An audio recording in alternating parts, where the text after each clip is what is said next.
We're getting 6 seasons in one day, folks, here. Starting off in the morning, freezing. Sun comes out, then the rain comes down, the wind comes along, everything dries up, and the dogs are having a fight in the background again. Anyway, ignore that. I'm out here in the garden. It's nice and early in the morning. Sorry, these guys are wrestling. Come around, have a look at this. Really, really okay. I'm heading out to...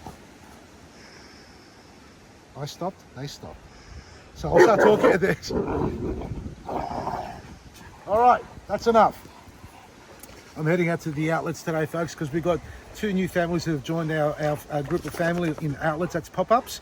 We've got Seville, which is Sarah and Seville, so she'll be opening up today, and Steve from Bulleen. So they've been very active behind the scenes, and they've already got a lot of people organising to pick up their stock there. So it's a great thing that we're able to bring our products to your neighbourhood, so you can support your local families and yourselves and save yourself a heap on shipping costs. Come for a walk as we talk.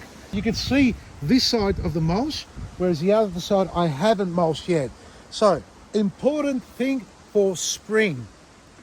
Basically every season, but spring tends to be one of our biggest growing seasons, is to get your fertilizer, your organic matter into the soil, populate the life in the soil, because the temperature is rising. Even though it's a little bit cold above ground, the soil is a little bit warm. Get yourself a composting thermometer, or a compost thermometer, or any thermometer in fact that you can use as a probe to measure the soil temperature. The 4-in-1 soil survey instrument is a great one, because you have 3 other elements that it gives you: pH, soil, moisture and light. Check the heat there, and then you'll know that it's the right temperature for your plants to start growing. Capsicums, chilies, yes, tomatoes. I would wait a little bit on the cucumbers unless you're in a warmer region of Australia. So soil temperature's up.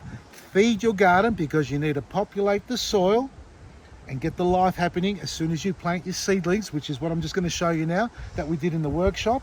As soon as you plant them and it's cold above ground, you can put a plastic over the top, but don't do the mistake I did and leave it on when the sun's out. These seedlings, they need to settle down, and they don't have to go into the ground straight away, especially if they haven't acclimatized. They'll go backwards a little bit.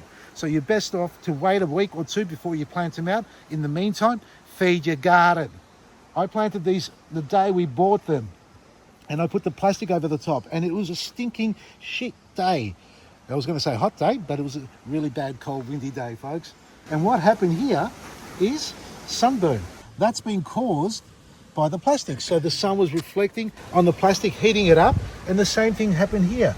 It got too hot too quickly for it, and that's caused that burning back. So avoid putting the plastic on top, or forgetting the plastic on top, I should say, when the sun is up and hot.